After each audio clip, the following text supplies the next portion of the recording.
त्यामुळे साधं लिहावं, सहज लिहावं. पुन्हा एकदा सांगतो की ह्या काळजातून निघून समोरच्याच्या काळजाला भिडावं. नाहीतर मग काही लिहून फायदा नाही, कितीही दर्जेदार असेल. स्त्री जे घरात काम करते, धुणं भांडी असेल, स्वयंपाक असेल, विहिरीहून लांबून पाणी आणायचं असं काम असेल किंवा घरातलं मुलांचं काम असेल, ह्या कामाला काडीची किंमत नाही. लग्न जर स्थळ आलं ना तर ते म्हणतात घरात डस्टबिन आहे का? What is the meaning and what is the definition of dustbin? सासू सासरे, सोशल मीडियाचा जो अतिरेक आहे, रील नावाची एक राक्षसीन आलेली आहे, ती तरुणांच्या डोक्यावर बसलेली आहे. त्यासाठी पोरं बापाचे खून करून ॲपलचे फोन घ्यायला लागलेले आहेत. ह्या सगळ्यांवर घणाघात करण्याची गरज आहे. म्हणून तुमच्या डोक्यातला जो मेंदू आहे त्याची मशागत करणं गरजेचं आहे, कारण मेंदूच सगळा कमांड देतोय माणसाच्या.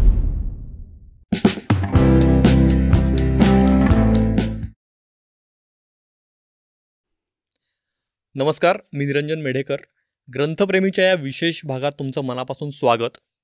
पर्वताएवढी संकटं जरी वाट्याला आली तरी रडायचं नाही तर लढायचं, हा विलक्षण मंत्र देणारी एक भाकर तीन चुली ही कादंबरी. या कादंबरीची अवघ्या 10 महिन्यात 6वी आवृत्ती सध्या सुरू आहे. तर सगळं उलथवून टाकलं पाहिजे हा असाच एक कविता संग्रह. या दोन्ही कलाकृतींना आत्तापर्यंत 14हून अधिक पुरस्कारांनी गौरवण्यात आलेला आहे. एक भाकर तीन चुलीचं वैशिष्ट्य म्हणजे ही कादंबरी 425 पानांची आहे. एवढ्या मोठ्या कादंबऱ्या सहसा खपत नाही असं म्हणतात, किमान मराठीत तरी. पण हे सगळे अंदाज फोल ठरवत देवा झिंजाड या लेखक कवींनी एक नवीन विक्रम प्रस्थापित केलेला आहे. त्याच्यामुळेच आज आपल्यासोबत आहेत प्रसिद्ध कवी लेखक देवा झिंजाड. देवाजी, तुमचं मनापासून स्वागत. नमस्कार. मला असं वाटतंय की 10व्या महिन्यात 6 आवृत्त्या जाणं एखाद्या कादंबरीच्या मराठीत, आणि इतक्या मोठ्या कादंबरीच्या, आणि ती पण ऐतिहासिक नसताना त्या कादंबरीचा विषय हा खरोखर खूप मोठा विषय आहे. कसं बघता तुम्ही या यशाकडे तुमच्या? तुम्ही म्हटलं ना पर्वत आहे एवढं, तर आम्ही डोंगरा एवढं म्हणतो. हा फरक असतो, आणि नेमकं तोच फरक आपण कादंबरीत आपल्या निवेदन शैलीत किंवा संवाद शैलीत केलेला आहे.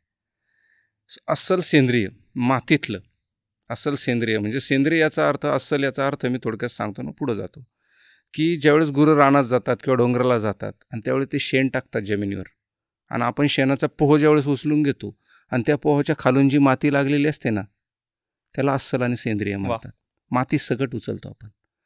ह्या कादंबरीचं वैशिष्ट्य तेच आहे. तुमच्या आमच्या मनातल्या भावना, आम्ही गावाकडूनच शहरात पोट भरायला आलेलो आहे, बरोबर. आणि पोट भरायला जरी आलेलो असलो तरी गावची माती, माणसं, तिथल्या आठवणी, तिथला संघर्ष, तिथं लहानपणी केलेले अगदी उपद्व्याप असतील किंवा आजूबाजूच्या भोवतालात पाहिलेली अनेकांची दुःख असतील, त्यांच्याशी उभारलेला, सर्वसामान्य माणसांनी उभारलेला लढा असेल, हे सगळं पाहत पाहत ज्यावेळेस आपण मोठं होतो त्यावेळेस ते जसंच्या तसं आपल्या लिखाणात जर उतरलं तर ते नक्कीच वाचकांना भावतं. हा माझा अनुभव. सगळं उलथून टाकलं पाहिजे कविता संग्रहापासूनचा आहे. बरोबर. त्यामुळे एक भाकर तीन चुलीला सुद्धा तुमच्यासारख्या असंख्य वाचकांनी, अगदी 10 वर्षापासून ते 93 वर्षापर्यंतचे वाचक आपल्या कादंबरीला लाभले. हे त्याचंच यश आहे. म्हणजे मी आत्ता नुकतीच मागच्या आठवड्यात ही कादंबरी वाचली. मी ती वाचली म्हणण्यापेक्षा एकदा हातात घेतली की खाली ठेवत नाही. तर मला वाचताना सतत हे जाणवत होतं की अशी कादंबरी लिहायला विलक्षण धाडस हवं. कारण यातली जी नायिका आहे पारू, ही व्यक्तिरेखा तुमच्या अतिशय जवळची आहे. तर हे धाडस, हे धैर्य नेमकं कसं गोळा केलं तुम्ही? परिस्थिती अशी आहे ग्रामीण भागात आत्ताही, की स्त्री म्हणजे चूल मूल हे समीकरण जुनं आहे, ती मन जुनी आहे. परंतु स्त्री जे घरात काम करते, धुणं भांडी असेल, स्वयंपाक असेल, विहिरीहून लांबून पाणी आणायचं असं काम असेल किंवा घरातलं मुलांचं काम असेल, ह्या कामाला काडीची किंमत नाही. तिला 4 पोरं झाली तरी त्याची काडीची किंमत नाही. कारण का?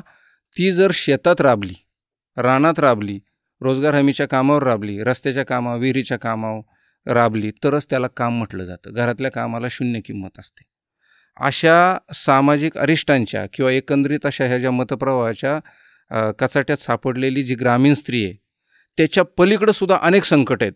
पण ती संकटं लोकांच्या, समाजाच्या दबावाच्या धबडक्याखाली कुणीही सहसा पुढे येऊन देत नाही, अजिबात येऊन देत नाही. मग हे मांडायचं कुणी?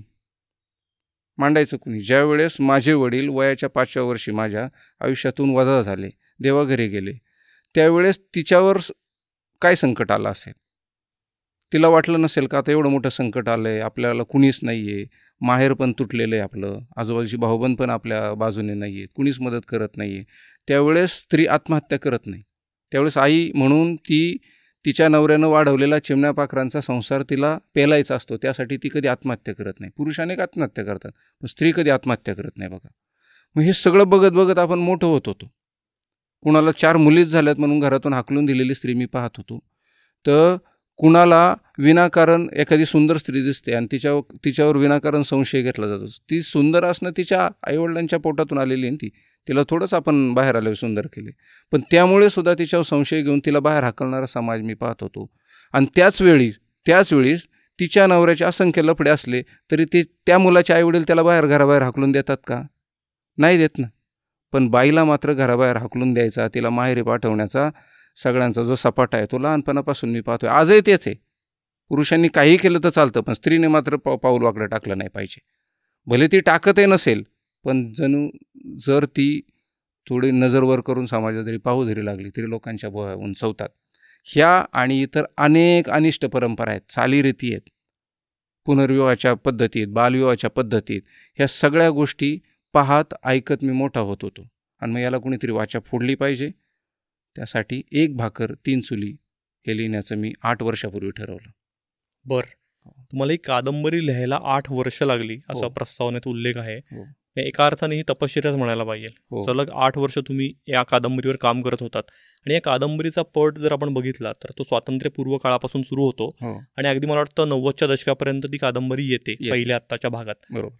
तर नेमका कुठला क्षण होता की हे मी लिहिलंच पाहिजे, हे माझ्या मनात खूप साठलेलं आहे आणि हे लिहिलंच पाहिजे हे तुम्ही ठरवलं, आणि ती प्रोसेस कशी होती नेमकी लिखाणाची? प्रोसेस लिहिलंच पाहिजे हे त्यावेळेस ठरवलं ज्यावेळेस फेसबुकवरती, आता सोशल मीडियाचा उल्लेख केलाच पाहिजे, ज्यावेळेस मी हास्यसम्राटाची व्यथा नावाचा एक लेख लिहिला होता आणि तो खूप व्हायरल झाला होता. अक्षरपेरणी अंकात तो आलासुद्धा होता. त्यावेळेस सुधाकर शेलार सर नगरचे त्यांनी सांगितलं होतं याच्यावरती दीर्घलेखन होऊ शकतं. बरं. हास्यसम्राटाची व्यथा. मी झी मराठीला हास्यसम्राट म्हणून पण होतो, मायबोली चॅनल, अनेक चॅनल्सला होतो. तर त्यानंतर अनेकांनी प्रेरणा दिली. खरं तर तो 28 पानांचा सहज फेसबुकवर बसल्या बसल्या टाईप केलेला लेख होता, पण त्याच्यावरती काही लिहून फार मोठं होईल असं वाटत नव्हतं. पण अनेकांनी प्रेरणा दिल्यानंतर मी मामांशी बोललो. ह्या कादंबरीविषयी आईशी एकही शब्द बोललेला नाही, कारण तिनं मला तिचा भूतकाळ कधी सांगितला नाही, मी तिला कधी विचारलं नाही. काय सांगता? बरं. कधीच नाही विचारलं. सगळं मामा किंवा प्रस्तावनेत लिहिल्याप्रमाणे मी अनेक जुन्या जाणत्या खोडांचे खरबुड्यात हातात घेतलेले आहेत. अनेक शेकडो किलोमीटर अनवाणी चाललेलं आहे. जिथं जिथं ती गेली, जिथं जिथं तिच्या मनात विहिरी बारवा डोकावल्या, ज्या ज्या ओढ्यानं ती चालली, ज्या ज्या डोंगरावर ती मोळ्या घेऊन चालताना पडली, अनेक ठिकाणी तिच्यावर जी जी संकट आली, तो प्रदेश, तो गाव, ती शेतं, ती रानं, ते बांध सगळे मी पायाखाली घातले पाहिजे, तरच मला तिच्या पायाला झालेल्या वेदना कळू शकतील. याच्यासाठी घरात सोफ्यावर बसून वाफ्यावर लिहिलं नाही मी, तर मी प्रत्यक्ष जिथं जिथं जे जे घडलं ते पाहण्यासाठी अनवाणी फिरलेलो आहे. अनेक लोकांच्या मुलाखती घेतलेल्या आहेत. कशासाठी घेतोय ती पण सांगितलेलं नाही त्यांना, पण त्यांच्या तोंडून एकच आलं, तिनं जे भोगलं ते कुणाच्या 7 जन्मात सुद्धा वाटायला येणार नाही. मग हे असं लिहिलंच पाहिजे. बरं, नोकरी करून 10-11 तासाची नोकरी करून 100 लोकांची टीम लीड करून दररोज 4 तास लिहायचं, असे 8 वर्ष सतत लिहित होतो. सगळे दररोज जे लिहित होतो, मला टॅब्युलेशन करायची सवय, दररोज किती तास लिहिलं, किती पानं लिहिली याची नोंद ठेवलेली. आणि हे सगळं गोळा केलं तर 850 तास मी बैठक मारलेली, 850 तास लिहिले. 8 खरडे झालेत. 4 लाख शब्द असतील तर गुणिले 8 खरडे म्हणजे 8 वेळा पुनर्लेखन केलेले. एवढे परिश्रम घेतले, त्याच्यामुळे तुमच्यासारखे अनेक जाणकार वाचक आशीर्वाद देतात. ते कष्ट, ती कळकळ प्रत्येक शब्दामधनं या पुस्तकाच्या जाणवते, खरोखर जाणवते. असं म्हणतात की तुमचं अनुभव विश्व जितकं व्यापक असेल तितकं ते लिखाणही भिडतं कुठेतरी काळ झाला. तर असं दिसतंय की तुमचं जगणंच या शब्दांमधनं उतरल्यामुळेही ते लेखकांना आणखी जास्ती टच होतंय. कारण आपण जे अनुभवतो ना, प्रत्येकाला मी म्हणतो लेखक कवी म्हणजे दुसरं तिसरं काही नाही. तुम्ही पण लेखक आहात. इथं जे जे आपल्या दर्शक ह्या चॅनलवरून बघताय तो प्रत्येक लेखक कवी. ज्याला रडता येतं आणि ज्याला हसता येतं, त्याच्या डोळ्यात पाणी येतं आणि आनंद झाल्यावर हसायला येतं, तो लेखक कवीच असतो. ती त्याची भावना असते खऱ्या अर्थानं. पण जो ते शब्दांमध्ये बांधतो त्याला लोक लेखक कवी म्हणतात. आणि भोगले सगळ्यांनीच. 90च्या दशकातला काळ असेल किंवा 1933 पासूनचा कालपट असेल, 3 पिढ्यांचा विशालपट यात मांडण्याचा प्रयत्न केला आहे. जगणं भोगणं कुणाच्या वाट्याला चुकलेलं नाही. त्याचं प्रमाण वेगळं असेल, त्याची संकटांची व्याख्या वेगळी असेल किंवा संकटांचं काय म्हणतो स्वरूप वेगळं असेल, पण भोगले सगळ्यांनी. फक्त ते माझ्यासारख्या काही मुलांनी जवळून पाहिलेलं असतं, मनात साचवलेलं असतं आणि कागदा उतरवलेलं असतं, तेव्हा ते वाचकांना चांगल्या पद्धतीने भेटतं. आणि मी तर यातलं इतकं टाळलं आहे की याला एक समांतर अजून किमान 700 पानांची कादंबरी होईल इतकं यात टाळलेलं आहे. कारण लिहायचं तरी किती? ज्यावेळेस पुस्तक आलं त्यावेळेस लोक म्हटली 400-450 पानाचं पुस्तक चालेल का?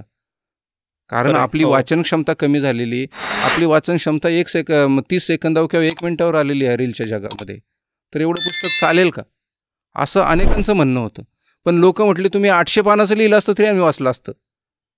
कारण त्यातलं प्रवाही लेखन असेल किंवा त्यातली सांगण्याची पद्धत असेल, संवाद असतील, काळजाला हात घालणारे शब्द आणि वाक्य असतील, हे आवडत गेलं लोकांना. त्यामुळं माझ्या अनुभव मी अतिशय चांगल्या पद्धतीने मांडू शकलो आणि तुम्हाला ते आवडले. अगदीच. म्हणजे पितृसत्ताक पद्धतीमुळे ग्रामीण भागातल्या जर विशेषतः आपण स्त्रियांचा विचार केला त्या काळातल्या, तर अनेकींची आयुष्यही उद्ध्वस्त कशी झालेली आहेत हे तुम्ही अगदी प्रभावीपणे मांडलेलं आहे. तर ग्रामीण भागातल्या अनेक समस्यांचा आढावा यात आहेच आहे. म्हणजे यात बालविवाह असेल, कमालीचं दारिद्र्य असेल. तर तुमच्या दृष्टीने कुठली समस्या आजही आजच्या काळाचा ग्रामीण भागाचा जर विचार केला आपण, तर या समस्या आहेत तशाच आहेत, त्यांचं रूप बदललं आहे, त्या आणखी टोकदार झाल्या आहेत, त्या कमी झाल्या आहेत. तुमच्या जवळची समस्या कोणती की ज्याच्यावर काम होणं आजही अतिशय निकडीचं आहे? पहिली गोष्ट, समस्या कुठल्याच काळात बदलत नाहीत, स्वरूप बदलतं. मी आधीच सांगितल्याप्रमाणे पूर्वी लोक घोड्यावरून पडून मारायचे, आता कारला दडकून मारतात. बरोबर आहे. परिस्थिती अशी आहे की मला एक सांगा, गावाकडं किंवा शहरातही, पण विशेषतः गावाकडं म्हणेल, एखादी स्त्री घरात दारू पिऊन आली, त्या पित नाहीत, फार फार तर मिशिरी लावतात, त्याच्या पलीकडे जात नाहीत, मशिरी लावतात. पण दारू पिऊन आली तर तिला घरचे काय करतील? सासू सासरे असतील, नवरा असेल, काय करेल? त्याला मारझोड करेल आणि हाकलून देईल. पण त्याच घरातला तिचा नवरा लग्न व्हायच्या आधीपासून पितोय आणि लग्नात सांगितलं असतं पोरगा निर्व्यसनी आणि तो वरातीलच लावून असतो. तर अशा परिस्थितीत त्या स्त्रीनं काय करायचं? त्याला घरातून हाकलून देणारा कुणीतरी जन्माला आलाय का? तिच्या आईवडील तर नाही, मला लाडाचं पोर आहे. आणि येला तर काय, आईबापाने सांगितलं असतं जिथं दिली तिथूनच आता तुझी शेवटची अंत्ययात्रा निघेल. अशा परिस्थितीत स्त्रीनं करायचं काय? हे फक्त दारूचं उदाहरण दिलं, अशी अनेक उदाहरणं आहेत. म्हणजे स्त्रीला प्रत्येक ठिकाणी निर्णय प्रक्रियेत परिस्थिती सांगतो गावाकडची, आमच्या नगर जिल्ह्यातली नाही, या सगळ्या महाराष्ट्रातली सांगतो. गावाला ज्यावेळेस सरपंच पदाला स्त्रीचं हे असतं, आरक्षण असतं, त्यावेळेस स्त्रीला सरपंच केलं जातं ना. पण स्त्री सरपंच होऊनही सगळा तिचा कारभार हाकणारा हा तिचा नवरा असतो. ज्यावेळेस पुरुष सरपंच होतो त्यावेळेस बायकोला सरपंचीन म्हणून ग्रामपंचायतीत बसवतात का खुर्चीत? नाही बसवत. पण स्त्री सरपंच झाली तर ती मात्र रानात गुरवळायला असते किंवा डोंगराला शेळ्या घेऊन असते, आणि तिचा नवरा मात्र ग्रामपंचायतीत सह्या करायला किंवा निर्णय प्रक्रियेत सहभागी असतो. तर असं का? अशा अनेक गोष्टी आहेत. सांगायला गेलं तर आपल्या मुलाखतीचे 4 पार्ट होतील, एवढ्या गोष्टी आहेत, पण सांगायचं तरी किती? आणि हे बदललं पाहिजे. आणि हे बदलण्यासाठी माणसांच्या डोक्याची, मेंदूची मशागत केली पाहिजे, डोक्यातल्या मेंदूची मशागत केली पाहिजे. तरच हे पुढं जाणार आहे, तरच थोडाफार बदल होणार आहे. खरं आहे. तुम्ही मूळचे कवी आहात. तुम्ही कवी असताना कविता लिहिणं हा वेगळा फॉर्म आहे एकदम. कमीत कमी शब्दात तुम्हाला व्यापक आशय हा मांडण्याचा असतो. तर लेखक म्हणून तुम्हाला दीर्घ साहित्याचं निर्मितीचं आव्हान असतं. तर असं शक्यतो आपल्याकडे असं बायफर्केशन दिसतं की जे कवी असतात ते शक्यतो दीर्घ लिखाणाच्या मागे जात नाहीत, किंवा जे लेखक असतात ते कविता फार करत नाहीत. तर तुम्ही या दोन्ही गोष्टी अतिशय सक्षमपणे हाताळताय, हे दोन्ही फॉर्म. तर हे कसं साधलं तुम्ही? महत्त्वाचा प्रश्न आहे हा. कारण आत्तापर्यंत इतक्या मुलाखती झाल्या, त्यात कोणी विचारलं नव्हतं. आता हे चालतंय ना, याच्यावरच बोला असं लोकांचे असतं. पण मूळ पिंड हा कवीचा आहे. खरं आहे. कारण कवितेनं हातात बंदुका घ्याव्यात, तलवारी घ्याव्यात आणि समाजात बदल घडवावा ह्या मताचा मी नाही. कवितेने ते सहज शक्य नाही. पण कवितेनं काय होतं माहिती आहे का? कवितेनं प्रस्थापित प्रश्नांना, आजूबाजूच्या भोवतालातल्या प्रश्नांना धार मात्र येते. त्यासाठी कवीनं कविता लिहिली पाहिजे आणि समाजाचं भान ठेवून लिहिली पाहिजे. मी मगाही म्हटलं की सोफ्यावर बसून वाफ्यावरच्या कविता आम्ही कधी केल्या नाहीत, अजिबात नाही. साध्या लिहिल्या, सहजतेनं लिहिल्या, ह्या हृदयातून निघून थेट समोरच्याच्या हृदयाला भिडाव्यात अशा कविता केल्या. नाहीतर काय होतं माहिती आहे का, फार अवघड कविता केल्या गेल्या आत्तापर्यंत आणि अजूनही काही प्रमाणात केल्या जातात.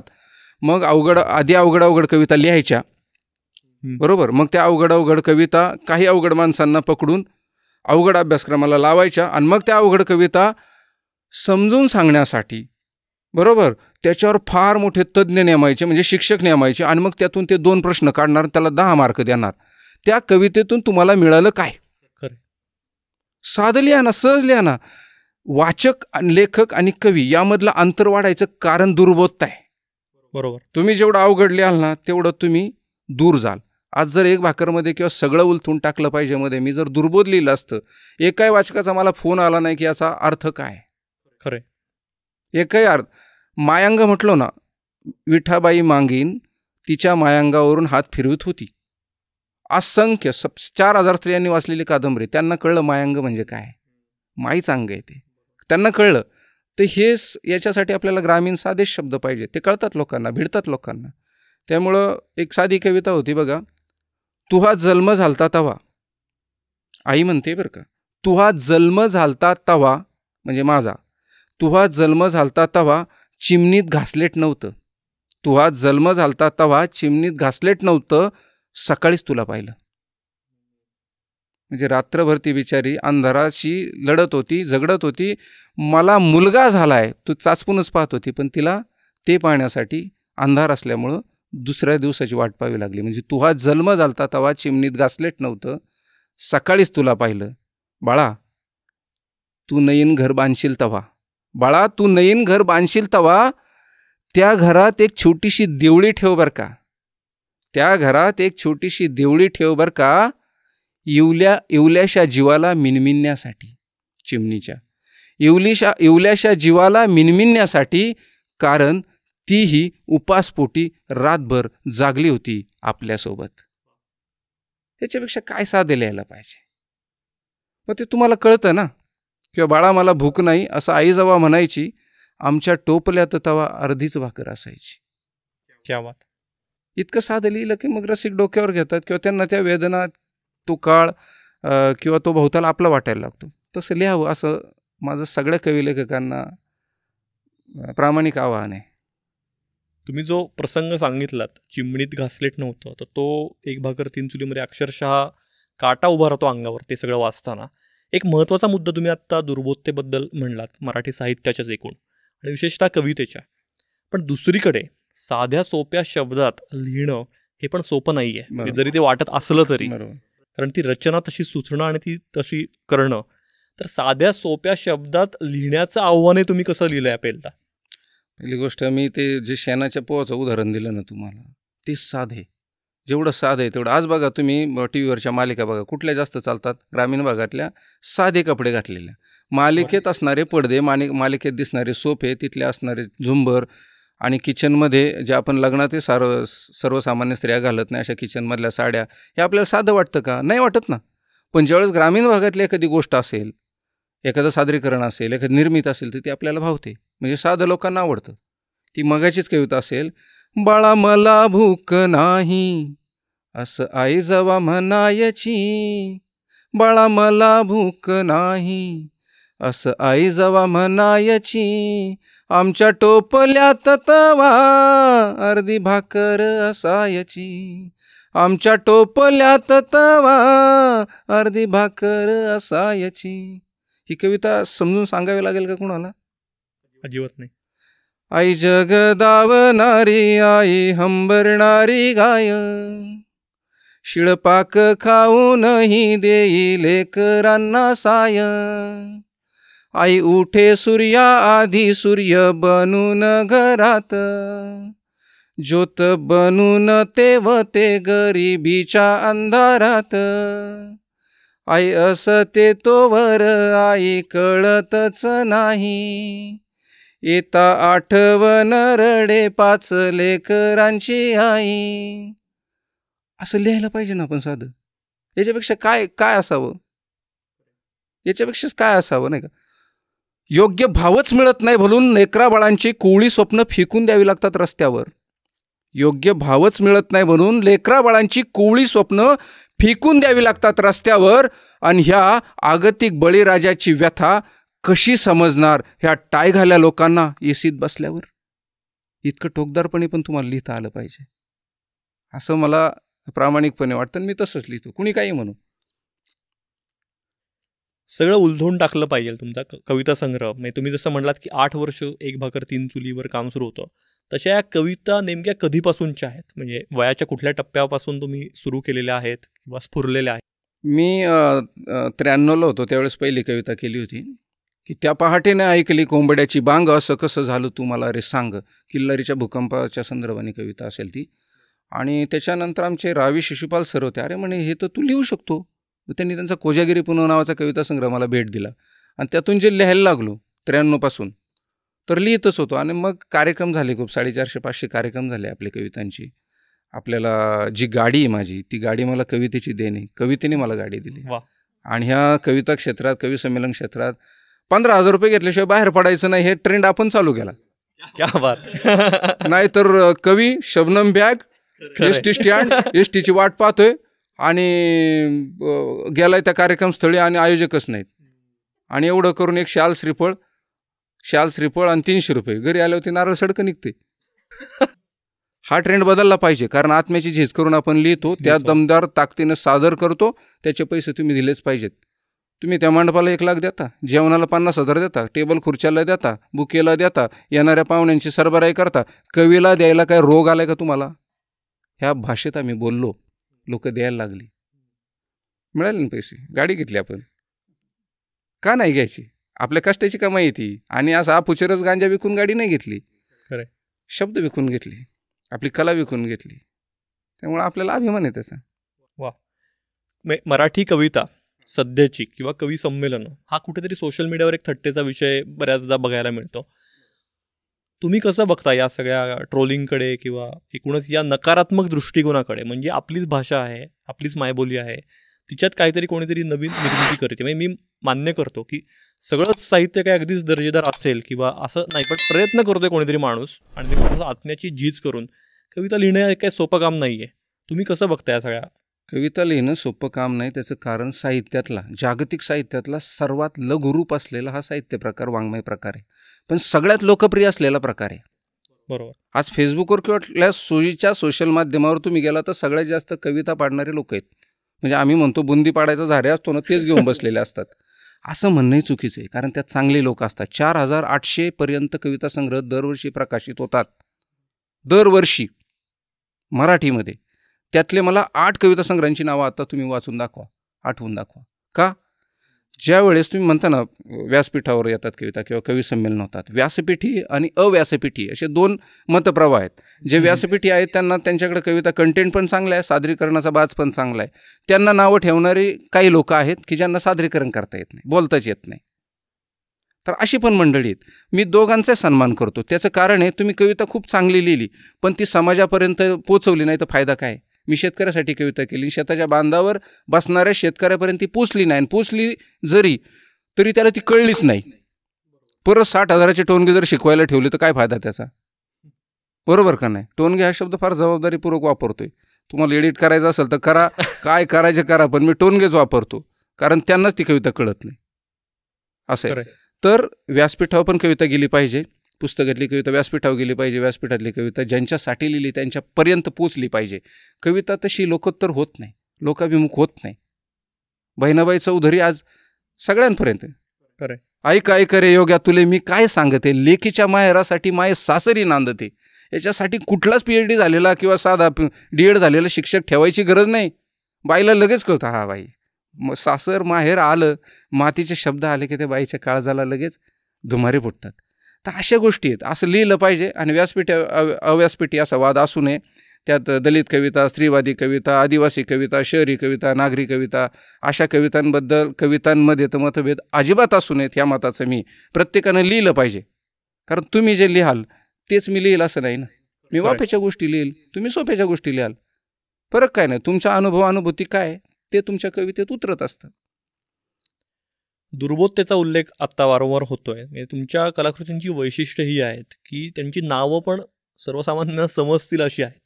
मराठी साहित्यात बऱ्याचदा तो पण एक प्रश्न असतो की पुस्तक मुखपृष्ठ बघितलं कळतच नाही की नेमकं काय म्हणायचं आहे लेखकाला किंवा कवीला. काय सांगाल तुम्ही याविषयी? मुळातच काय आहे, अनेक म्हणजे एकच मिनिट घेतो मी तुमची. प्रशांत गायकवाड नावाच्या मित्रानं मला एक फोटो पाठवला, जिथं प्रथमदर्शनी बेस्ट सेलर पुस्तकात असा एक फोटो होता आणि तिथं लोक माझे सांगायचे शरद पवारांचं पुस्तक होतं, त्यांच्या शेजारी माझं होतं. बेस्ट सेलरमध्ये गेले 8 महिने सतत वा. अक्षरधारामध्ये. तर त्यावेळेस मला वाटलं, मी 99 साली ज्यावेळेस पहिल्यांदा अक्षरधारात गेलो आणि सगळी पुस्तकं पाहून हरकून गेलो, वास घ्यायचो, ब्लर वाचायचो, मुखपृष्ठ पाहायचो, त्यावेळेस मला वाटलं, अरे किती चांगली पुस्तकं, एवढी सगळी घेता आली पाहिजेत. पण खिशात माझ्या काहीच नव्हतं, कारण एरंडवण्याहून अक्षरधाराला चालत गेलो होतो, परत चालत जायचं होतं. तर माझा खिस्सा म्हटला, देवा तुझी कॅपॅसिटी नाही, बाहेर चल. त्यावेळेस मी रस्त्यानं जाताना विचार केला, माझी कॅपॅसिटी ज्यावेळेस येईल ना, त्यावेळेस मी माझी स्वतःची खूप पुस्तकं घेईन. आणि आज माझी 3.5 लाख रुपयाची माझी स्वतःची घरी पुस्तकं आहे, स्वतःची लायब्ररी. आणि अक्षरधाराच्या अनुषंगाने तो फोटो पाहिल्यावर मला एक आठवलं की ज्या अक्षरधारामध्ये 125 रुपये साधं पुस्तक न घेता सुद्धा मी बाहेर पडलो होतो, त्याच अक्षरधारात आपला आज एक भाकर तीन चुली बेस्ट सेलरमध्ये गेले 8 महिने वा महत्त्वाच्या शेल्फला लावलेले. आणि ही आठवण विषयांतर होईल असं वाटत असलं तरी मी मुद्दाम सांगितली तुम्हाला. पण दुर्बोधता मुखपृष्ठांची आणि यातल्या कंटेंटची सुद्धा. तर वाङ्मयीन मूल्य त्यातच असतं जी साहित्य कलाकृती दुर्बोध असते, असा जो मतप्रवाह किंवा जी मांडणी समीक्षकांनी लेखकांनी करून ठेवलेली जुन्या, तीच मांडणी घेऊन आजची मंडळी पुढं चाललेली आहेत. जेवढं अवघड लिहिलं जाईल ना तेवढं ते लय भारी, म्हणजे कळलंच नाही पाहिजे वा काय रे साहित्य अकादमी मिळालं त्याला, बरं ते पुस्तक कुठलं आहे, साहित्य अकादमी मिळाल्यावर एखाद्या पुस्तकाची नावं माणसांना कळतात. खरंय खरंय, तोपर्यंत माहितीच नसतं, बरोबर, अजिबात माहिती नसतं. अरे पण असं का लिहिता तुम्ही? फक्त तुमच्या कंपूसाठी लिहिता का?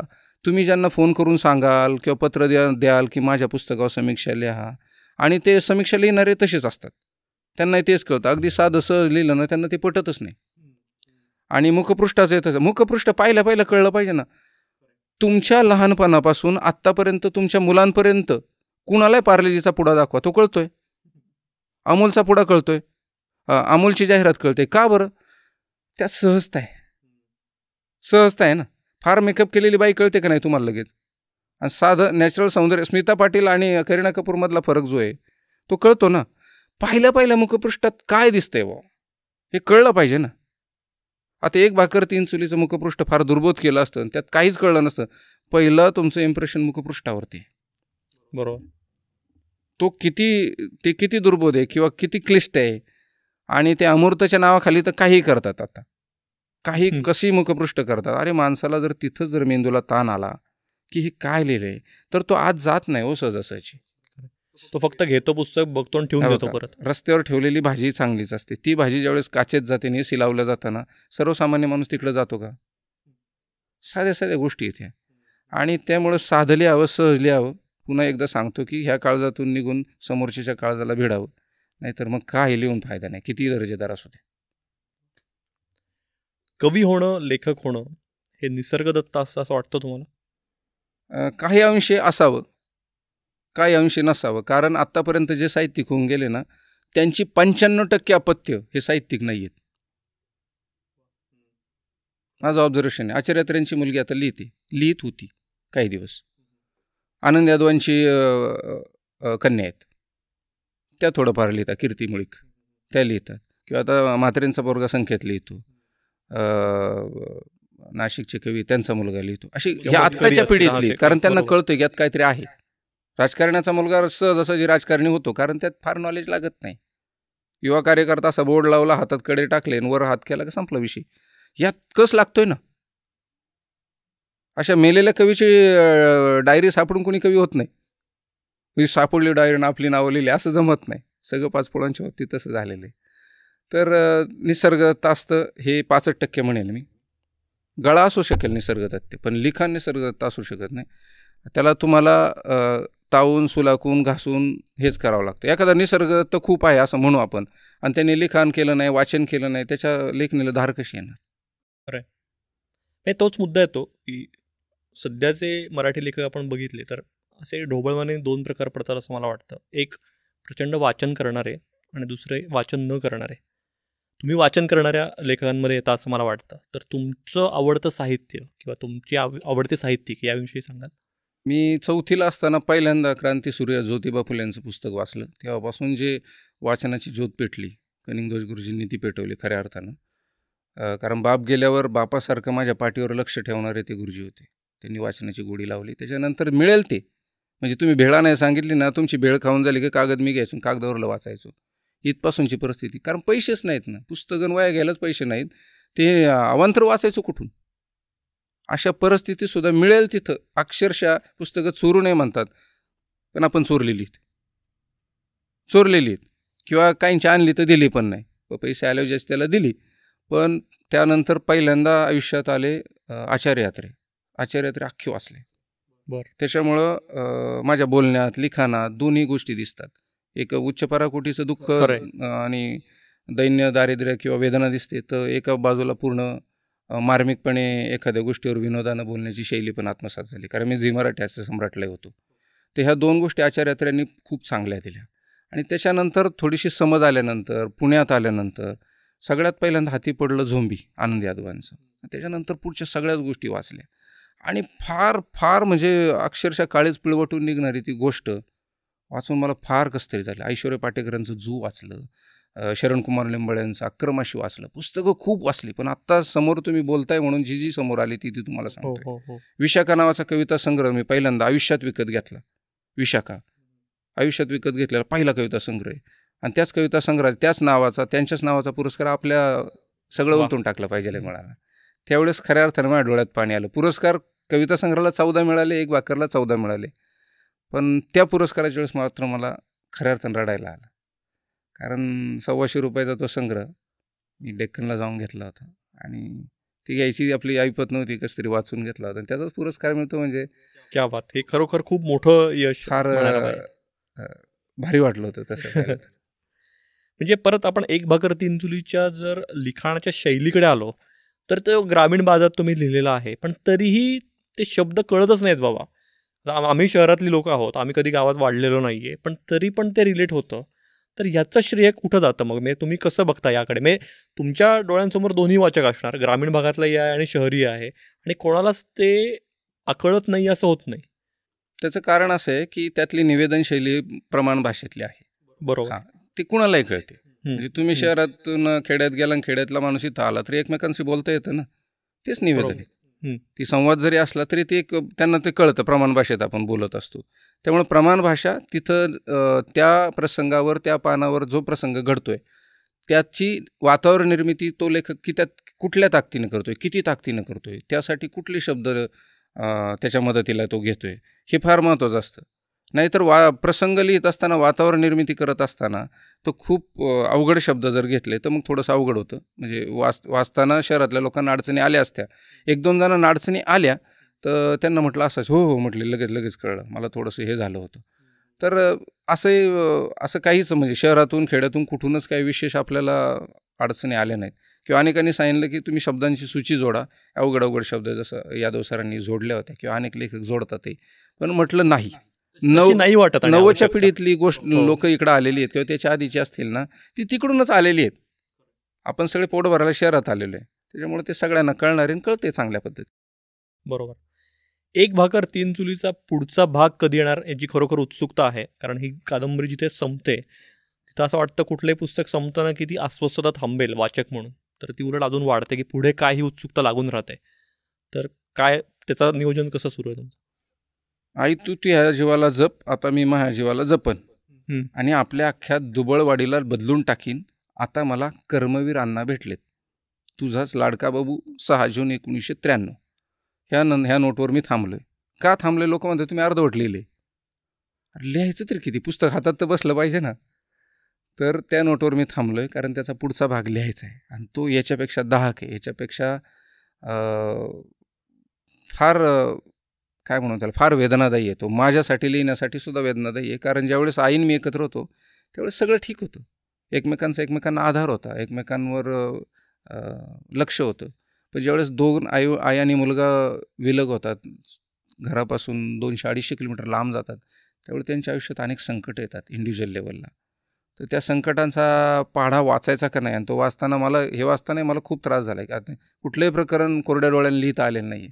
तर पुढे तीच परिस्थिती, खूप त्याच्यापेक्षा बिकट परिस्थिती. तर ती वाचक स्वीकारतील का नाही, आणि मलाही ती लिहिताना किती त्रास होईल या विचाराने मी थोडासा थांबलेलो आहे. पण आत्ता सांगायला आनंद होतो की याच्यानंतरच्या नुसत्या फोनवर, व्हॉट्सअपवर, मेसेजवर आत्ता पुढच्या पुस्तकाच्या सिक्वेलच्या 2000 प्रति आत्ता बुक आहेत आपल्याकडे. बर, तुम्ही उद्या पुस्तक द्या, आत्ता पैसे घ्या, अशी परिस्थिती. आणि त्या 2000 प्रतीतली एक प्रत माझी निश्चित नक्की असणार. नक्की तुम्हाला देणारच, कारण तुम्ही एवढं चांगल्या पद्धतीने लेखकांना बोलतं करताय. जे आमच्या मनातही नाही ते प्रश्न तुम्ही उपस्थित करताय किंवा विचारताय, हे फार महत्त्वाची गोष्ट आहे. आणि 2027पर्यंत हा सिक्वेल येईलच. त्याच्याबद्दल मी सगळ्या वाचकांना, रसिकांना, ग्रंथप्रेमीच्या आपले नियमित जे वाचक आहेत त्या सगळ्यांना सांगू इच्छितो, 2027ला मी ते पुस्तक देईल. शीर्षक आता सांगता येत नाही. एक भाकर तीन चुलीचा पुढचा भाग तर येणारच आहे निश्चित, पण याशिवाय तुमचं एक नवीन पुस्तक येत आहे, याविषयी सांगायला आवडेल तुम्हाला? का ते थोडंसं गुलदस्त्यातच काय ठेवायचं? नाही, गुलदस्त्यात 1 डिसेंबरला येणार आहे. एकदा पुस्तक बाहेर आलं की ते आपलं नसतं. तर मी पोस्ट तशी लिहिली होती की येणार आहे पुस्तक, फक्त त्याचं नाव टाकलं नव्हतं. आणि मी कुठलंही पुस्तक येण्याच्या आधी 6 महिने एक हॅशटॅग चालवतो प्रत्येक पोस्टमध्ये. त्याच्यातच ते नाव दडलेलं असतं, ते लोकांना कळलं नाही अजून. त्याच्यात नाव होतं मेंदूची मशागत. अच्छा. म्हणजे आम्ही जे भोगलं आहे किंवा जे भोगतोय, अन्याय, अत्याचार, भ्रष्टाचार, स्त्रीभ्रूण हत्या, आजूबाजूला सोशल मीडियाचा जो अतिरेक आहे, रील नावाची एक राक्षसीन आलेली आहे, ती तरुणांच्या डोक्यावर बसलेली आहे. त्यासाठी पोरं बापाचे खून करून ॲपलचे फोन घ्यायला लागलेले आहेत. ह्या सगळ्यांवर घणाघात करण्याची गरज आहे. म्हणून तुमच्या डोक्यातला जो मेंदू आहे त्याची मशागत करणं गरजेचं आहे, कारण मेंदूच सगळा कमांड देतो माणसाच्या शरीराला. म्हणून मेंदूची मशागत नावाचं पुस्तक 1 डिसेंबरला येते. ते काय आणि ललित असणार आहे का? त्यात छोट्या छोट्या कथा आहेत ज्यातून तुम्हाला प्रेरणा मिळणार आहे. मेंदूचीच मशागत होणार आहे. प्रत्येक गोष्ट वाचली की अरे असं नाही करायला पाहिजे. आईवडिलांचं वाचलं, अरे आपण आईवडिलांना जपलं पाहिजे. स्त्रीभ्रूण हत्येसारखी एक गोष्ट आहे, नाही, किती मुली होत्या, मुली मारल्या नाही पाहिजेत, किंवा अशा अनेक गोष्टी आहेत. सोशल मीडिया आहे, त्याच्यात ललित लेख पण आहेत काही. असं सोशल मीडियाचा उल्लेख आला आपला, वारंवार आला. मुद्दा तोच येतो की वाचकांपर्यंत पोहोचायचं आहे जर लेखकाला, कलाकृतीचा सोशल मीडियाशिवाय पर्याय नाही आहे, फेसबुक, इंस्टाग्रामशिवाय पर्याय नाही आहे. पण दुसरीकडे कुठेतरी त्याच्यावर जास्ती वेळ जातो आणि त्याच्यामुळे सर्जनशीलता कुठेतरी त्यात बाधा येते का? म्हणजे लिखाणाचं जे काय म्हणू बैठक कमी होते का त्याच्यामुळे, किंवा डिस्ट्रॅक्शन्स वाढतात का, असं जाणवतं तुम्हाला? वाढतात. कारण ते एक पोस्ट आली होती बघा, ते काही पुस्तकाने आत्महत्या केली ना, आरोपी म्हणून मोबाईलला पकडून नेलं, असं. ते खरंच आहे ना. आज विचार करा, घरी गेलो का, माझे उदाहरण देतो, पूर्वी घरी गेलो काही लगेच आता मी मास्तरांची सावली वाचतोय नारायण सुर्व्यांचं. पहिलं काय घ्यायचो आपण? पुस्तक, आणि वाचायला घ्यायचो. आता काय करतो, ऑफिसवरून घरीपर्यंत कुणी काय पाठवलं काय बघतो आपण. गरजच नाही ना. माझा तर हाच फंडा आहे, ज्याला गरज आहे, अत्यंत महत्त्वाचं काम आहे, जे फोनवर किंवा SMS वर किंवा व्हॉट्सअपवर पाठवण्या इतपत महत्त्वाचं नाही आहे, आणि त्याच्यापेक्षा महत्त्वाचं असेल तर तो थेट फोनच करेल ना आपल्याला. हाच माझा फंडा आहे. ज्यावेळेस फोन करून सांगेल ना, अरे तुला ते पाठवलं आहे, त्यावेळेस बघू आपण. आणि जर मोबाईल आपण बाजूला ठेवला नाही, ही रील नावाची राक्षसीन जर आपल्या बोकंडी बसली, ही जर बाजूला केली नाही, वेळीच हिला आवर घातला नाही, तर काहीच सर्जनशीलता उरणार नाही, काहीच उरणार नाही. कारण आत्ताचे मी दिवाळी अंक 10-12 दिवाळी अंक घेतले, त्यात काही लेखन पण केलं आहे. अनेक लेखकांच्या लेखनावर ह्या सोशल मीडियाचा किंवा मोबाईलचा प्रभाव आहे. आता मी जे उदाहरण दिलं ते सोशल मीडियात पाहूनच दिलेले, म्हणून तेवढा सोशल मीडिया असावा, नाहीतर आपण काही लिहू शकणार नाही. त्याचं कारण आहे, मी सोशल मीडियावर किती मोठ्या पोस्ट टाकल्या, फेसबुक, ट्विटर, काय एक्स पण आले आता, तर त्याची इतिहास किंवा वाङ्मयीन क्षेत्र, साहित्य क्षेत्र दखल घेतली जाणार नाही आहे. सोशल मीडियावर राहून कुणाला साहित्य अकादमी मिळालेलं नाही आहे, किंवा सोशल मीडियात असतं ते काय तुमच्या अभ्यासक्रमालाही कुठं लागत नाही आहे. तर ते फक्त तात्पुरतं मनोरंजनासाठी असतं, आणि लाईक कमेंट किती मिळू द्या, त्यांनी पोट भरत नाही. त्यासाठी कादंबरी प्रकाशित झाली पाहिजे, पुस्तक प्रकाशित झालं पाहिजे, ते विकलं गेलं पाहिजे, तरच त्यातून पैसे मिळणार आहेत. गरजेसाठी वापरा, आणि आपलं पुस्तक आलं त्याचं मार्केटिंग करायलाही वापरा. त्याच्याबद्दलही दुमत नाही आहे, पण त्याच्यावर सातत्याने जर पडीक आपण राहिलो तर वावर कसं पडीक पडतं, तसं मेंदू पडीक पडणार आहे आपला. तुम्ही असं काही मग ठरवता की बाबा दिवसातली इतकी बैठक ही लिखाणासाठी आहे, त्यात बाकी गोष्टी करायच्या नाहीत? एकूणच तुम्ही सगळ्याच लेखकांना किंवा कलाकारांनाच काय सल्ला द्याल? हो, वेळ पाळलीच पाहिजे. पूर्वीचे लेखक बघा पत्रासाठी वेळ ठेवायचे. पु ल देशपांडे बाहेरून कडी लावायचे सुनीताताई आणि पु ल देशपांडे आत लेखन करायचे. काही गोष्टी खूप महत्त्वाच्या अनुकरणीय आहेत. तर मी ठरवलेलं आहे, मी आता एका कंपनीत मोठं लीडवर काम करतो आहे, तरी मी आता डिग्री करतो आहे, शिक्षण घेतो आहे पुढं. तर दररोज 5:30 ते 9 माझं कॉलेज असतं. त्याच्यानंतरही मी लिहितो 1 तास कॉलेजच्या संदर्भातलं. दिवसभर काम करायचं आणि पहाटे अत्यंत वाईट परिस्थिती असताना पाणी भरायला जे उठायचो 4:30-5ला ती सवय अजून टिकून आहे. 6च्या पुढं मी कधी लोळत पडलेलं नाही. पहाटे उठायचं आणि आपलं लिखाण करत बसायचं. वाचा किंवा लिहा. आणि जे म्हणतात ना वेळ नाही मिळत, त्यांना मी एकच सांगतो कवी लेखकांना, तुम्ही फार नाही लिहिलं, दररोज 1 पान जरी लिहिलं, 1 पान A4 साईजचं लॅपटॉपवर लिहा असले 1 पान जरी लिहिलं आणि वर्षाच्या 65 सुट्ट्या जरी मारल्या तरी 300 पानं होतात. मी म्हणतो परत 150 सुट्ट्या मारा तरी 150 पानं वर्षाला लिहून होतात. बरोबर ना. आणि बरं ती पानं लिहिल्यानंतर त्याला पॉलिश करायचं असतं, त्याला फाईन करायचं असतं, ह्या गोष्टी कराव्याच लागतात ना. त्याच्यामुळं आपली वर्तनं किंवा आपल्या ज्या सवयी आहेत आणि ती मुलं पण पाहत असतात ना. मुलं पण पाहतात. आता मुलंही म्हणतात नाही ती बाबांची आता अभ्यासाची वेळ आहे. मग त्यांना मी घरी नसलो काय करायचं ते करा. तर आपण सवय लावू, ते अनुकरण करतील. हा पण इम्पॅक्ट आहे. खरं आहे. मराठी साहित्याचा विचार केला तर कुठेतरी एक ते नकारात्मक वातावरण कायमच भारलेलं असं राहिलेलं आहे. किंवा मराठी पुस्तकं कोण वाचतं किंवा मराठी पुस्तकं लिहून थोडीच म्हणजे त्याच्यावर पोट नाही भागू शकत. तरी सगळी समीकरणं कुठेतरी तुम्ही खोटी ठरवताना दिसताय. बरोबर. त्याचं कारण आहे बघा, म्हटलं ना कुणाला म्हटलं ना बाहेर गेल्यावर आता कंपनीतली पोस्ट नाही सांगता येत ना आपल्याला. तर मी लिहितो, मी लेखक आहे. मग त्यांचा प्रश्न असतो पोटापाण्यासाठी काय करायचं. हा प्रश्न बंद करायचा आहे. ज्यावेळेस जेरी पिंटोंसारखा लेखक फुल टाईम लेखक असूनही विमानानं परदेशवाऱ्या करतो, फुल टाईम लेखक असूनही, तर आपण का नाही? आपण त्या ताकदीचं साहित्य का निर्माण करू शकत नाही? ते केलं पाहिजे. आणि नकारात्मक वातावरण यासाठी आहे, फॉरेनला असं असतं, फॉरेनला लेखकाचं नाव मोठं असतं आणि पुस्तकाचं टायटल छोटं असतं. आपले तर उलटे. कारण का लेखकाला वेटेज दिलं जात नाही. आणि फॉरेनला असं असतं, जे बेस्ट सेलर असतं ते सर्वोत्तम असतं आणि जे सर्वोत्तम असतं ते बेस्ट सेलर असतं. आपले इथं जे बेस्ट सेलर असतं ना ते सर्वोत्तम नसतं. बरोबर. त्याचं कारण आहे त्यांनी ते चांगल्या पद्धतीने लिहिलं असतं, ताकदीने लिहिलं असतं आणि ते विकत असतं. आणि त्याला सर्वोत्तम म्हणणारा जो परीघ आहे, जो एक ठराविक जणांचा कंपू आहे, तो त्याला सर्वोत्तम ठरू देत नाही बेस्ट सेलर असला तरी. कारण तो जर पुढे गेला तर आपण मागे राहू ना. कारण आपलं लिहिलेलं लोकांना कळत नाही. त्यामुळे नकारात्मक वातावरण साहित्यात घुसण्याचं कारण किंवा इतके वर्ष असण्याचं कारण हेच आहे की आपलेच आपल्याला चांगले म्हणत नाहीत. मग आपले जर मराठी लेखकांना चांगले म्हणत नसतील तर हिंदी किंवा इंग्रजीवाले कशाला म्हणतील? कारण त्यांना कळतच नाही ना आपलं. आपण आधी आपले मोठे करू ना. इथे बरेचसे लेख जे मोठे मोठे लेखक आहेत त्यांचे अनुयायी तयार झालेले आहेत आणि त्यांचे ग्रुप तयार झालेले आहेत आणि त्या ग्रुपला फॉलो करणारे नवीन लोक आहेत त्यांच्याच परिसरातले. म्हणजे मी तुझी पाठ खाजवतो, तू माझी पाठ खाजव, याच्यावर चाललेलं साहित्यिक राजकारण मराठी साहित्याला कधीच पुढे नेणार नाही. स्पष्ट मत आहे माझं. तुम्ही हास्य सम्राटमध्येही स्पर्धक म्हणून होतात. म्हणजे तुम्ही बाकी काय म्हणू आपण त्याला मराठी इंडस्ट्रीत बाकीच्या गोष्टी पण तुम्ही बघितलेल्या आहेत जवळून. तुम्ही निवेदनही करता, बाकी कार्यक्रमही करता. तर बाकी ठिकाणी मराठीची कशी स्थिती आहे असं दिसतं तुम्हाला? म्हणजे संधी किती आहेत आज, आव्हानं किती आहेत? मी तर फार जबाबदारीनं आणि कशानं म्हणतो आपण जबाबदारीने सांगतो की येत्या 20 वर्षानंतर ज्याला मराठी चांगलं येईल ना त्याला सगळ्यात जास्त डिमांड असणार आहे. बरं. जपानी लँग्वेज शिकायला पैसे लागतात ना आपल्याला, जर्मनला पैसे लागतात. बघा मराठीवाल्याला जास्त डिमांड येणार आहे. ज्या भाषेत ज्या मातृभाषेत आपण शिकतो, आता अभिजात दर्जाही मिळाला, ज्या भाषेत शिकतो तिथून आपलं आकलन चांगलं होतं ना. अजय शेण कुठल्या भाषेत सांगायचं?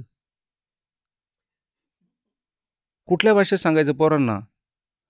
माझी मुलगी ज्यावेळेस गावाला जाते तिच्या आजी आजोबांकडं तर गायीने शेण टाकल्यानंतर ती म्हणते ती शी कोण धुणार? ते शी कुठं असं मराठीतली सांगड इंग्लिशमध्ये कशी घालायची आम्ही? नाहीच घालता येत ना. म्हणजे हे व्यक्तिमत्व दुभंगण्याचा प्रकार म्हणतो मी. व्यक्तिमत्व दुभंगतं यामुळे. धड मराठी नाही, धड इंग्रजी नाही. त्यामुळं मराठीला दिवस चांगले येणारच आहेत, त्याच्याबद्दल वाद नाही.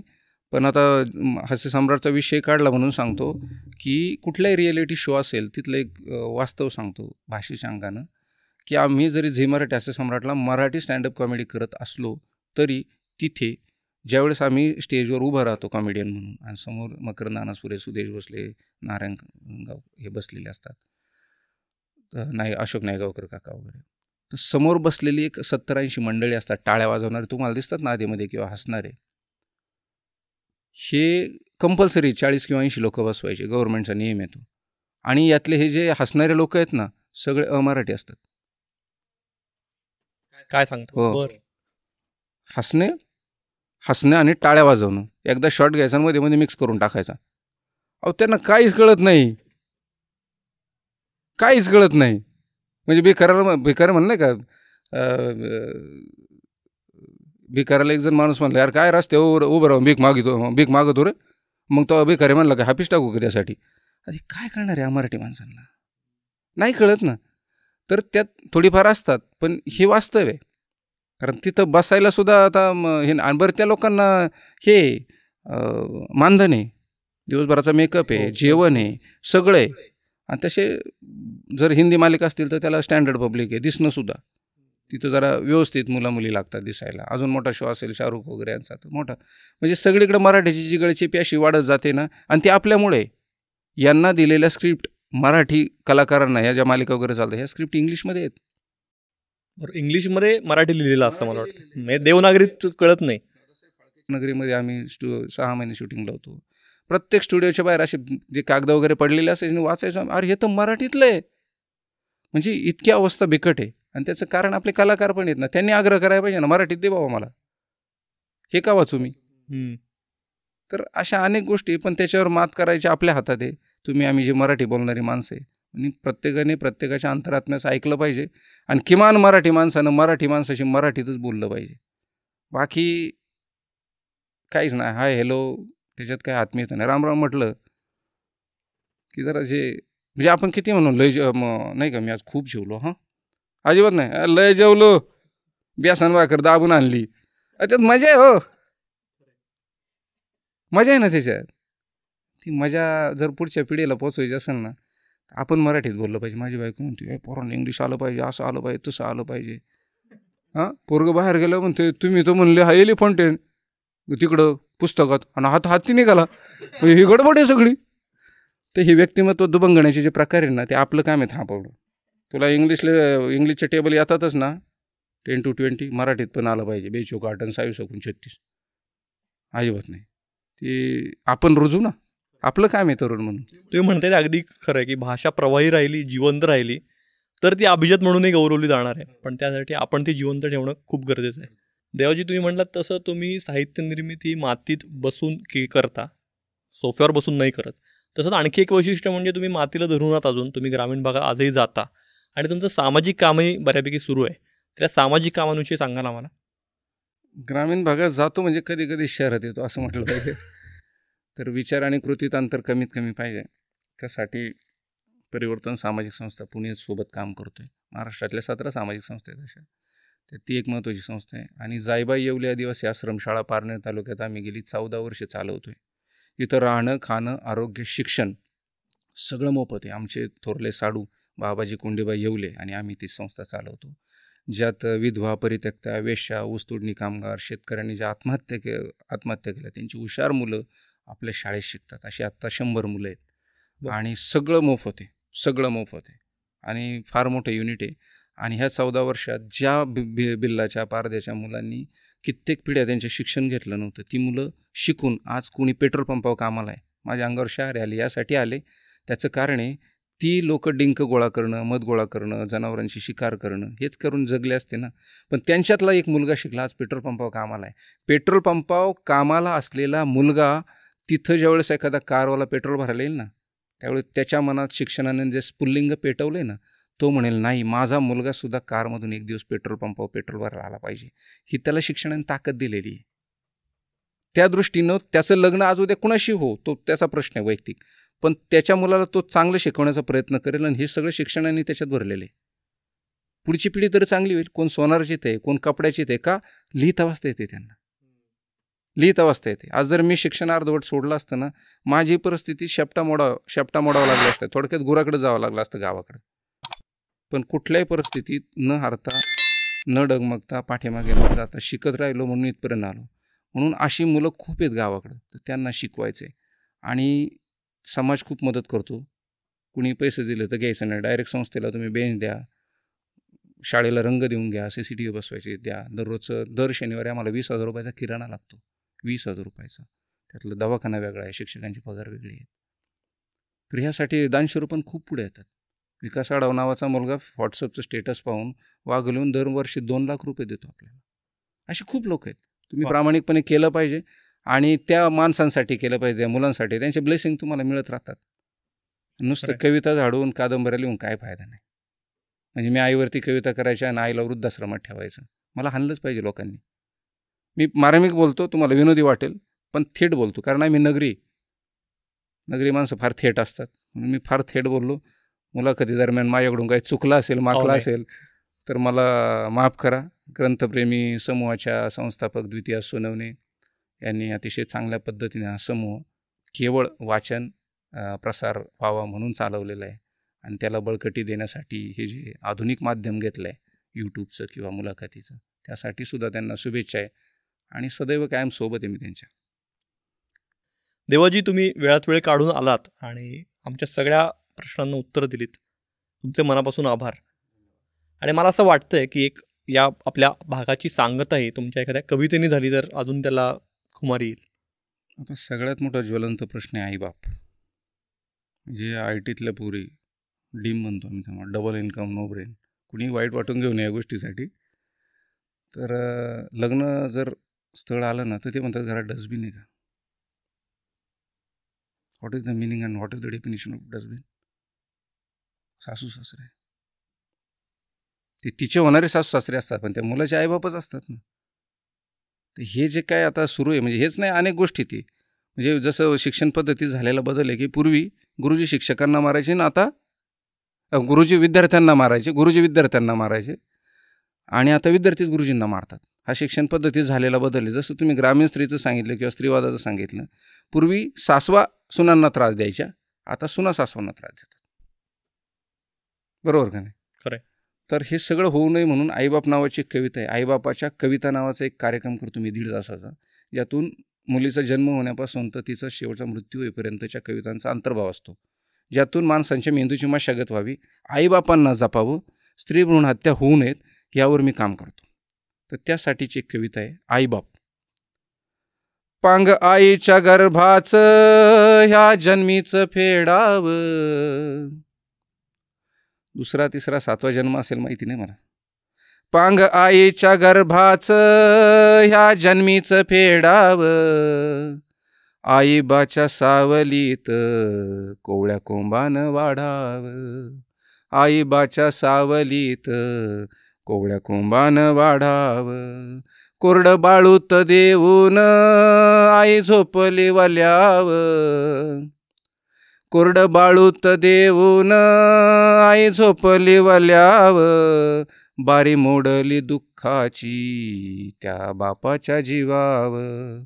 बारी मोडली दुःखाची त्या बापाच्या जीवावर. आई पोटास जाळून उभं आयुष्य या टाळी. ज्वारी बाजरी काढायची जी काढतात ना पक्व झाल्यानंतर, त्याला यटाळणी म्हणतात. आई पोटास जाळून उभं आयुष्य या टाळी. येता संकट घरावं बाप कष्टानं पिटाळी. येता संकट घरावं बाप कष्टानं पिटाळी. ठेच लागता पायाला आई चालत राहिली. ठेच लागता पायाला आई चालत राहिली. पोर झोपता उपाशी होई बापाची काहेली. पोर झोपता उपाशी होई बापाची काहेली. ढोर मजुरी करून 3 सांधला पदर. ढोर मजुरी करून 3 सांधला पदर. टिळा कुकवाचा भाळी 3 राखला आदर. टिळा कुकवाचा भाळी 3 राखला आदर. पाटी पेन्सिल देऊन मांडी सुखाची गणित. ह्या ओळी म्हणताना कायम अंगावर शहार येतात माझ्या. कोण कशाने सुखाची श्रीमंतीची गणित मांडतो, पण आई एकमेव व्यक्ती आहे. पाटी पेन्सिल देऊन मांडी सुखाची गणित, बाप खपला दुसऱ्याच्या आरणीत.